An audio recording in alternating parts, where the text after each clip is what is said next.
भगवान कृष्ण कहते हैं कि आत्मदर्शन ही आदमी के जीवन के मूल्य उद्देश्यों तक पहुंचा सकता है। प्रदर्शन तो जीवन का एक भटकाव है, जिसकी एक बहुत बड़ी श्रृंखला होती है। एक बार भटकने के बाद ना जाने उसे कितने जन्म वापस आने में लगते हैं। प्रदर्शन खुद को श्रेष्ठ साबित करने का एक तरीका है, जो न केवल मित्र और शत्रु, सत्ता और संपत्ति, ज्ञानी और विज्ञानियों से जोड़ा जा सकता है, बल्कि इसके अनगिनत प्रकार हो सकते हैं। किसी भी क्षेत्र में केवल उतना ही सही नहीं होता है जितना केवल आप जानते हो। जिस समय आदमी अपनी ज्ञान की सीमाओं को सीमित करके देखता है, उसी क्षण वह अपनी अज्ञानता को अभिव्यक्त कर देता है। ज्ञान तो अनंत आकाश की तरह होता है, जिसे किसी भी सीमा में बांधना संभव नहीं है।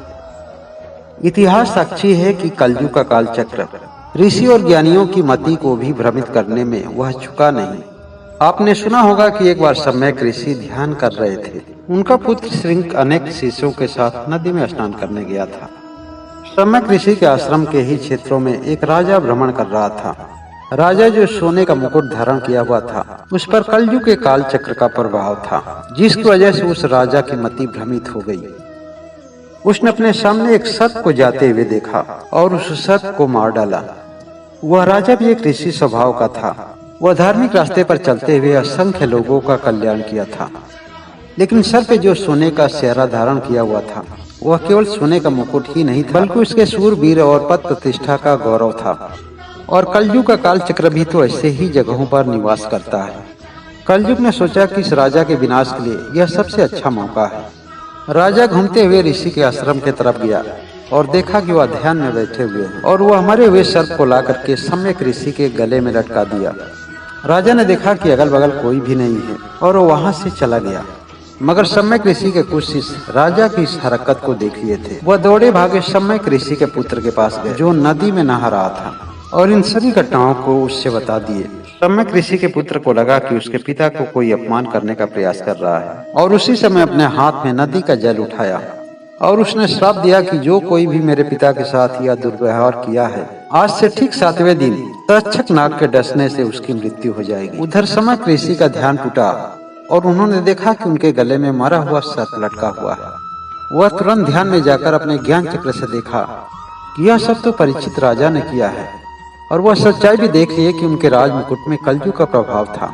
यह सारी घटनाओं को देख करके कलयुग हंस रहा था, क्योंकि कलयुग को पता था कि इसका परिणाम राजा के लिए कुछ अच्छा नहीं होगा। उसी समय उनका पुत्र नदी से नहाकर वापस आ गया। वह तुरंत आकर ऋषि से पूछता है कि पिताजी, यह सब किसने किया था? उन्होंने बताया कि यह राजा परीक्षित का काम था, लेकिन उन्होंने अपनी इच्छा से यह सब नहीं किया था। कलयुग ने उनकी मति को फेर करके यह सब करवाया था, ताकि परीक्षित राजा अपने ही हाथों के द्वारा अपना विनाश कर सके। सम्यक ऋषि के पुत्र ने कहा कि जो उन्होंने गलती किया है, उसका दंड तो उन्हें भोगना ही चाहिए, और इसीलिए हमने उन्हें श्राप दे दिया है। आज के ठीक 7वें दिन तक्षक नाग के डसने से उनकी मृत्यु हो जाएगी। सम्यक ऋषि ने कहा कि यह तुमने क्या कर दिया? यह कैसा घोर अनर्थ कर दिया? तुम्हें किसी को भी दंड देने से पहले यह जानना भी तो चाहिए कि वह कौन है और ऐसा क्यों किया। तुम्हें शायद पता नहीं है कि एक बहुत बड़ा धार्मिक आदमी है। वह एक बहुत बड़ा धार्मिक राजा है। वह राजा नहीं बल्कि एक ऋषि और एक महात्मा है। उनके कृत्यों की ख्याति दूर दूर तक फैली हुई है। असंख्य लोगों को उन्होंने पाप के रास्ते से हटाकर धर्म के रास्ते पर लाया है।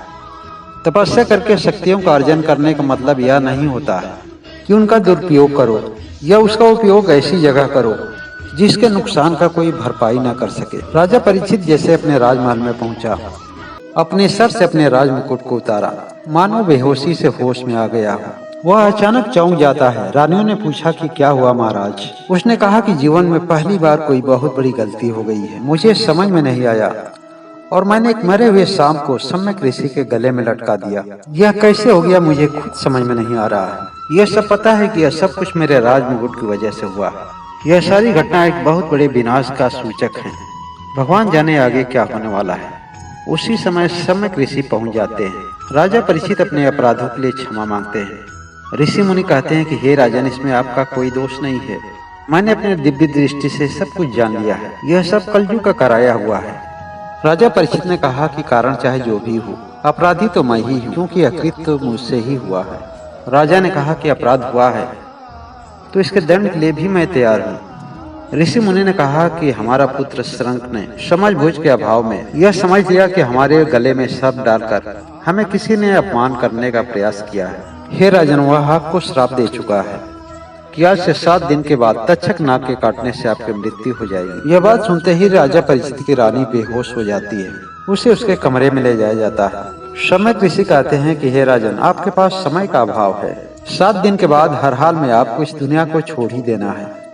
आपके साथ ना ही आपकी बीवी जाएगी और न ही आपके बच्चे जाएंगे, सब यहीं रह जाएंगे। आपको अकेले ही जाना होगा। अच्छा यही होगा कि 7 दिन में अपना परलोक सुधारने का प्रयास करें। आप अपने गुरुजनों से मिलकर इस संबंध में सलाह लें कि आपको क्या करना चाहिए।